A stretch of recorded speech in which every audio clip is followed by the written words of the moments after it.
Olá pessoal, tudo bem? Meu nome é Thiago Pruxação dos Sócios aqui da Capitalismo, que é uma empresa de análise e recomendações de investimentos, e como é tradicional aos domingos, vamos fazer mais um Ações para ficar de olho. Essa semana onde nós fazemos os principais destaques dos últimos dias e também aquelas ações que podem ter uma movimentação diferenciada nos próximos, né? Normalmente a gente solta o vídeo mais para o final do dia, mas em relação à questão, em função das eleições, né? Depois pode dar uma barulheira que eu não consegui nem gravar o vídeo, eu já vou largar, vou soltar ele aqui mais cedo, né? E lembro, tá, pessoal, que o áudio aqui desse vídeo vai estar disponibilizado lá no nosso Spotify. Vindo direto aqui para os destaques da economia brasileira e mundial, na última semana nós tivemos mais resultados de empresas americanas sendo divulgados, alguns resultados positivos, outros negativos, já vou comentar um pouco sobre eles, e também dados mais comportados em relação à questão da inflação, inclusive foi divulgada a inflação ao consumidor, que veio mais estável, veio dentro do esperado, que é positivo. Aqui no Brasil, a mesma coisa, alguns resultados de empresas negativos, outros positivos. Tivemos bons números de dados de emprego, né, o desemprego caindo, e também da inflação com o IGPM registrando aí deflação de 0,97, mantém-se a tendência de curto prazo, né, da inflação não incomodar. Tá? E claro, o principal destaque, né, como já era esperado, o Copom decidiu manter a taxa Selic, a nossa taxa de juros, aí em 13,75%. Para a próxima reunião em dezembro, a gente espera a manutenção de 13,75%.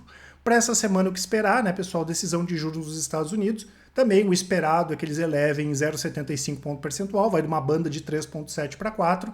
E claro, vamos ver o que o Fed vai sinalizar, né? Se vai manter mais um corte de 0,75, se vai diminuir esses cortes.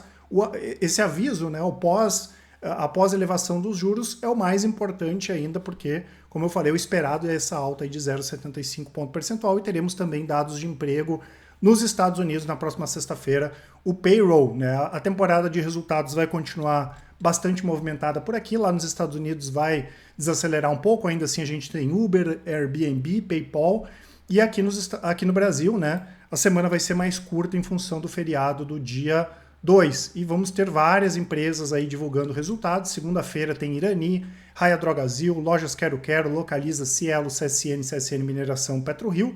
Na terça-feira, Copasa e Vulcabras. Na quinta-feira é o dia que a gente tem a agenda mais cheia, mais movimentada, Petrobras, Lojas Renner, AS Brasil, Alpargatas, Grupo Pão de Açúcar, Multiplus, Sanepar, Banco Pan, Tenda, Marco Polo, BR Properties, e na sexta, a SLC Agrícola. São algumas das principais empresas que vão divulgar resultados. E claro, o que vai tomar a pauta, pelo menos no início da semana, é o resultado eleitoral, né? E a gente espera que, independente do resultado, nós não tenhamos um cenário de bolsa, pelo menos na abertura de segunda-feira, abrindo no 0 a 0, subindo pouco, subindo ou caindo um pouquinho só. A gente espera uma grande volatilidade, sendo para cima ou sendo para baixo. Então, muito cuidado, tá, pessoal? Esses momentos a gente tem que manter a calma e seguir a nossa estratégia. Não dá para se empolgar demais, não adianta achar que o mundo vai acabar também, tá? Mantenham as estratégias, que é exatamente o que a gente vai fazer aqui na Capitalismo. Nós tivemos uma semana de baixa do Ibovespa, 4,49, no ano sobe 9,2. Aqui tem o IDIV, que caiu 4,5, o índice de small caps, que caiu menos até do que o Ibovespa, 1,37. O SP, né, em reais, subiu 6,5, até porque o dólar subiu além da Bolsa Americana, que também subiu. O IFIX praticamente estável, com uma leve baixa. O Bitcoin voltou a subir, subiu 10% na última semana. Tá? Trazendo aqui as avaliações gráficas, né, pessoal, dos principais indicadores. O Ibovespa continua em tendência de médio e curto prazo altista, né, e para falar em baixa tem que romper aqui esse canal. Já o dólar, né, pessoal, totalmente sem tendência, né, não indica nada aqui no gráfico, nem para cima nem para baixo, é o que a gente chama de mercado lateral, né, e na verdade, se a gente for ver, desde junho aqui o dólar está operando nessa faixa, e especialmente desde o mês de agosto para cá, e o IVVB, que é o SP em reais, está em tendência de alta também, né, voltou a subir as ações lá fora, e também nós tivemos alta do dólar. Então, tendência de alta para o dólar, para o IVVB, para o Ibovespa, e sem tendência aqui o nosso dólar, né? Pessoal, lembra que aqui na Capitalismo nós temos uma série de estratégias de recomendações de médio e curto prazos, as recomendações de longo prazo, que são as carteiras, né? Com 10 minutos por mês vocês conseguem acompanhar, e as de médio e curto prazo com 10 minutos por dia. Então é só clicar em cada uma das estratégias, né? Vocês têm que entender qual é aquela que é o melhor, que se adequa melhor ao perfil de vocês. Isso a gente consegue auxiliar também. eu quero ver como está a carteira de dividendos da Capitalizo. É só clicar, tem os resultados, né? Eu lembro que todas as nossas carteiras são montadas em conta real, 100% transparente o processo aqui. Vocês vão poder ver que os nossos resultados históricos são os melhores, né? Inclusive, as nossas carteiras de longo prazo ali estão batendo as máximas, mesmo com a baixa do Ibovespa, tá? E também não esqueçam de aproveitar a nossa promoção de pré-Black Friday, né? Utilizando o cupom BLACKCAP. Até o dia 31, segunda-feira, vocês têm até 50% de desconto nas nossas assinaturas. Informações todas aqui na descrição. Depois eu volto para comentar um pouco mais a respeito da Capitalizo. Entre os principais destaques de alta e de baixa, tivemos várias ações aqui caindo forte, talvez mais ligadas à questão de período eleitoral. A Petrobras, as duas ações caíram, Banco do Brasil, CSN, não tivemos nada relativo a essas empresas. E Brasil Foods, né, com uma baixa de 17%. Nós tivemos alguns bancos de investimento, né, como por exemplo o Citibank, que alterou a recomendação de compra para neutra, e o JP Morgan aqui dizendo que o cenário de Brasil Foods é bastante desafiador, que é o que a gente concorda, a gente já comentou várias vezes sobre isso. Inclusive nós não achamos interessante a Marfrig ter comprado essa posição em Brasil Foods. Na parte de proteínas a gente entende que tem empresas mais interessantes, JBS, própria Marfrig, mas mesmo com essa questão da Brasil Foods, e também Minerva, tá? Entre os destaques de alta, já que é o contrário, né, pessoal, talvez em função do cenário eleitoral, o Lula vai ser eleito, o FIES vai votar com força, enfim, tivemos uma alta forte aqui da Estácio, né? E tivemos outras empresas aqui, como o caso da Tenda, né, que tinha caído forte aí nas últimas semanas, nada novo em relativo à empresa, mas talvez pela forte baixa que nós tivemos uma recuperação dos preços, né? Lá nos Estados Unidos, como eu comentei, nós tivemos resultados ruins, como a Meta, resultados mais ou menos como o Google, resultados mais fracos como a Amazon, tivemos bons resultados como a Apple e algumas empresas divulgando ótimos resultados, né, pessoal? A gente lembra que as empresas americanas, algumas delas têm uma capacidade que talvez a gente não consiga encontrar em nenhum outro lugar do mundo, que é de absorver os custos e conseguir repassar em preços isso, né? Que é o caso aqui da Caterpillar, divulgou uma alta de 21% nas receitas no último trimestre em relação ao mesmo período do ano passado, e o lucro líquido subiu 43% em relação ao terceiro tri do ano passado, chegando a 2 bilhões de dólares, né? Lembrando que a gente tem várias recomendações de ações estrangeiras, incluindo essas do mercado americano, tá? Tem a Tenda aqui que eu já comentei, Suzano, né, pessoal, que divulgou resultados muito bons, né? Nós tivemos a questão do resultado financeiro melhorando, estabilidade dos preços de celulose, e a demanda, como a gente já comentou algumas vezes, né, continua muito forte. Além disso, eles anunciaram também a aquisição dos ativos da Kimberly-Clark aqui no Brasil, incluindo a marca Neve, né, o que é uma boa notícia para a Suzano, porque é um negócio que casa bem com as operações da companhia. E lembrando que além da Suzano, a Klabin também divulgou resultados muito bons, né? A receita subiu mais de 26% em relação ao ano passado, né? Também tivemos um efeito positivo na manutenção de custos, e como eu tinha comentado, né, já há algumas semanas, a gente esperava que essas duas empresas tivessem os melhores resultados operacionais aí da sua história, tanto a Suzano quanto a Klabin e WEG, né, pessoal? O WEG divulgou resultados fantásticos também, a receita chegou a quase 8 bilhões no terceiro tri de 2022, mais até do que a gente esperava, cresceu no exterior, cresceu aqui no Brasil. Os custos se estabilizaram, foi o problema nos últimos balanços da WEG, até porque não tem como não ter sido, né? Porque as commodities, os materiais subiram, como o cobre, vinham subindo muito forte. A WEG também conseguiu trabalhar bem a questão do repasse de preços, né? E nós tivemos um aumento do lucro líquido em 42%, chegando a 1,1 bi, resultado bastante positivo para a WEG. Em relação às empresas que vão ficar ex-proventos essa semana, a gente traz aqui sempre a Datacom, né? Então a Data Ex é a data seguinte, né? No caso aqui de Itaú, a Data Ex é o dia 1º, né? Então temos aqui a última Datacom, Itaú, Klabin, Porto Seguro e Banestes. Dia 1º, que a IEX vai ser dia 13, em função do feriado, dia 2, CCR e Bradesco.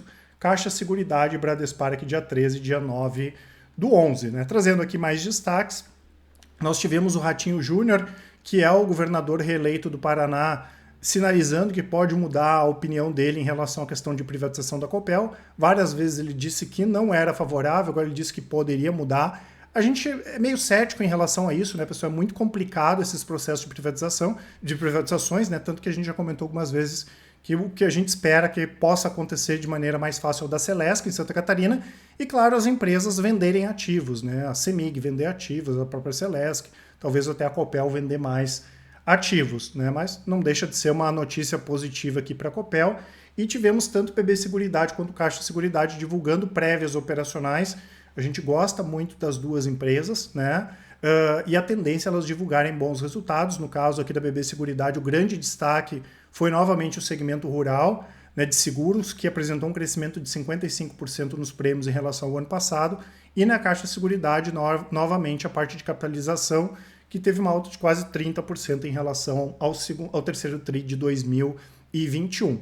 Já o Banco Santander, a gente já tinha comentado também que Santander e Bradesco deveriam ou devem, né, divulgar resultados mais fracos. Foi o que aconteceu aqui com Santander, né? A carteira deles é mais agressiva, tem um pouco mais de risco, a inadimplência subiu um pouquinho, as despesas, e nós tivemos também queda de receita em algumas linhas de serviços do Santander, e com isso, né, o lucro chegou a 3 bi, uma baixa de 13,5 em relação ao mesmo período do ano passado. Eu lembro sempre, né, pessoal, que apesar da gente comentar as ações individualmente, quem vai montar uma carteira de ações ou uma estratégia de médio e curto prazos tem que estar preocupado na composição da carteira, né?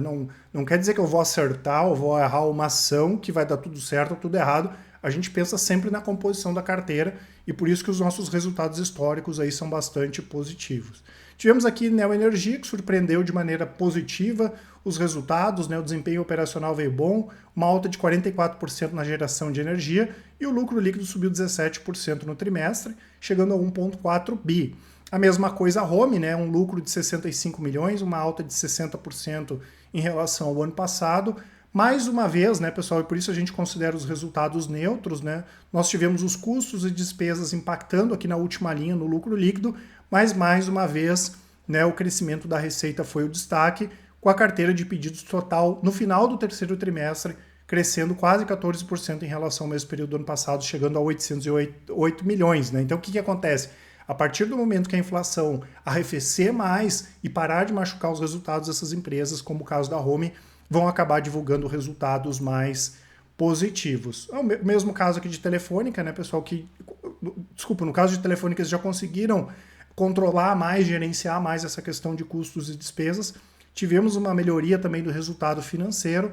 Em termos operacionais, foi bom o resultado também, e o lucro líquido chegou a 1,4 bilhão, uma alta de quase 10% em relação ao mesmo período do ano passado, o terceiro trimestre. Lembrando que essas empresas aqui têm como característica, né, ser umas boas pagadoras de dividendo, mesmo sendo empresas que têm uma demanda, precisam muito capital para reinvestir nos seus negócios, são boas pagadoras de dividendos. A Kepler, né, que a gente já tinha comentado também que deveria divulgar resultados fortes e divulgou resultados fortes. Tivemos aumento nas vendas, manutenção de custos e despesas, a receita líquida subiu 56%, chegou a 515 milhões, e o lucro líquido disparou 181%, chegando a 115 milhões de reais, né? E esse mercado aqui é o mercado mais apertado, né? A demanda é muito forte e a oferta não é, e por isso a Kepler também consegue repassar preços aqui em função do aumento de custos. A Vale, né, pessoal, acabou divulgando resultados mais fracos, né? A gente esperava resultados mais fracos em função da queda do preço do minério, mas a receita caiu até mais do que a gente esperava uma queda de em torno de 10%, caiu quase 20%.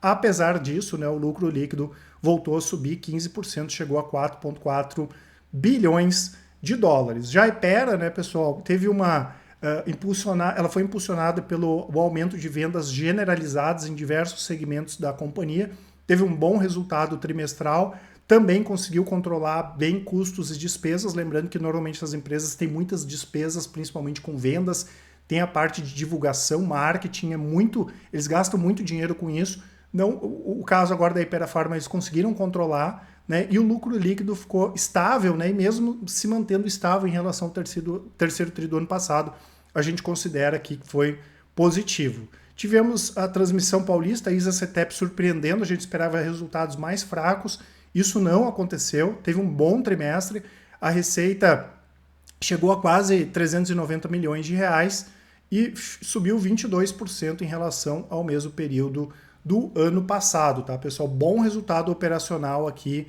de Transmissão Paulista. A gente já comentou algumas vezes que espera um pagamento de dividendos menor, né, porque ela antecipou o pagamento de dividendos, teve aquela questão da renda básica do sistema, né? Então tiveram algumas questões aqui que já é sabido que vai impactar no pagamento de dividendos, mas surpreendeu positivamente o resultado aqui, bons resultados da ISA-CTEP, tá? E vamos também, como já era esperado, trouxe um resultado trimestral bastante interessante. A empresa continua mostrando uma boa evolução em termos de receita, até porque ela vem crescendo organicamente através de aquisições. As empresas do Grupo Simpar vêm fazendo boas aquisições e o lucro líquido, né, chegou a 150 milhões de reais no terceiro trimestre, novo recorde para o período aqui da Vamos, resultado positivo, tá certo?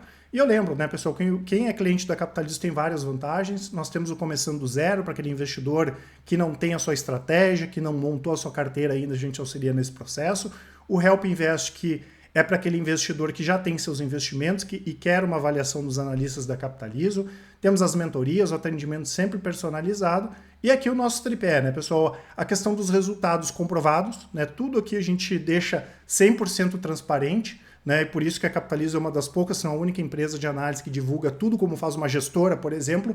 O processo é 100% transparente e mantemos sempre a independência, né, que é muito importante para que o investidor consiga ganhar dinheiro ao longo do tempo, né? E qualquer dúvida, mandem um e-mail para a gente, nos chamem no WhatsApp, né? Mandem um áudio, uma mensagem que com certeza o pessoal do atendimento vai auxiliar a todos, tá certo? Um grande abraço e ótimos investimentos e uma ótima semana. Até mais!